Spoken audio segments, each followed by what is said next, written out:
লোকসভা নির্বাচনের ক্ষেত্রে তমলুকে এখনো বিজেপি প্রার্থী ঘোষণা করা হয়নি। চারিদিকে গুঞ্জন শোনা যাচ্ছে প্রাক্তন বিচারপতি অভিজিৎ গঙ্গোপাধ্যায়ের নাম। তবে কি তিনি হতে চলেছেন তমলুকের বিজেপি প্রার্থী? সব জল্পনাকে তুড়ি মেরে উড়িয়ে আজ তমলুকের মাটিতে পা রাখলেন প্রাক্তন বিচারপতি অভিজিৎ গঙ্গোপাধ্যায়। আজ তমলুকের দেবী বগলভীমা মন্দিরে পুজো দিলেন জাস্টিস অভিজিৎ গাঙ্গুলি। এদিন বিজেপি স্থানীয় নেতৃত্ব উপস্থিত ছিলেন মন্দির চত্বরে। তবে এদিন সংবাদ মাধ্যমের মুখোমুখি হয়ে অভিজিৎ গঙ্গোপাধ্যায় জানান, আমরা এত বছর চুরি, জালিয়াতি, জোট চুরি অনেক দেখলাম, তবে এবার তৃণমূলকে একটাও ভোট নয়। এদিন বেশ কিছুক্ষণ মন্দিরে থাকার পর তমলুকের দলীয় কার্যালয়ে যান অভিজিৎ গঙ্গোপাধ্যায়। সেখানে এক প্রস্তর বৈঠক হয় দলীয় কর্মীদের সাথে এবং ছিলেন রাজ্যের বিরোধী দলনেতা শুভেন্দু অধিকারী।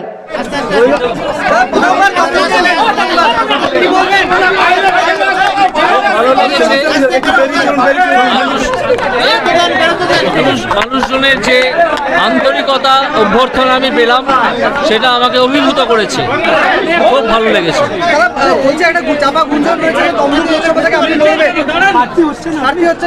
এটা আমি আজকে এখানে পুজো দিতে এলাম, তারপর দেখা যাক ওইখানে লিস্ট বেরোবে তখন।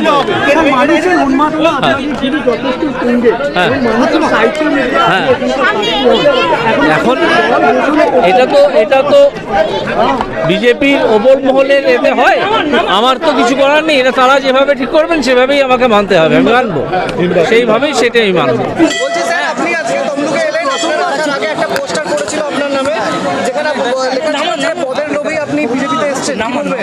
দেখুন, লোকে তো বিরোধিতা করবেই, কিছু মানুষ তো করবেন বিরোধিতা করা, তো তাদের বিরোধিতা করতে দিন।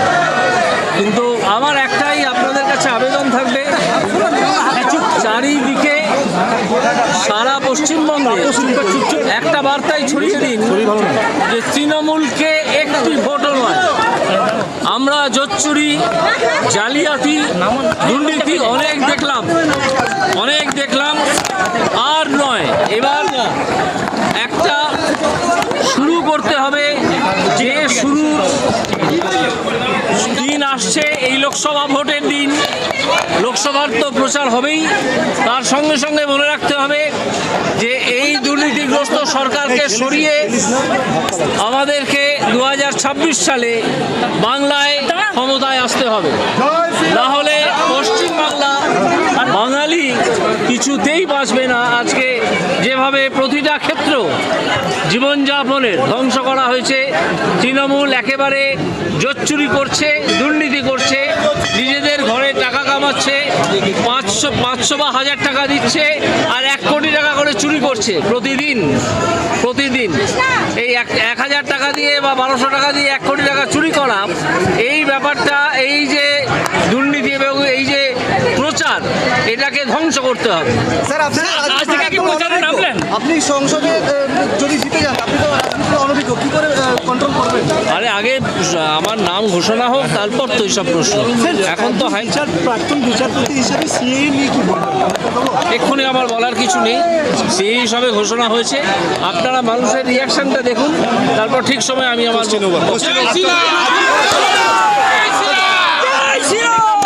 তবে কি জল্পনায় বাস্তবায়িত হবে? তমলুকের প্রার্থী হিসেবে দাঁড়াচ্ছে কি অভিজিৎ গঙ্গোপাধ্যায়? আপনাদের মতামত ব্যক্ত করুন কমেন্ট বক্সে, কমেন্ট করে জানান আপনাদের মতামত। এই ধরনের টাটকা আপডেট পেতে চোখ রাখুন ডিএনএন বাংলায়। ডিএনএন বাংলা, সবার মনে, সবার ফোনে।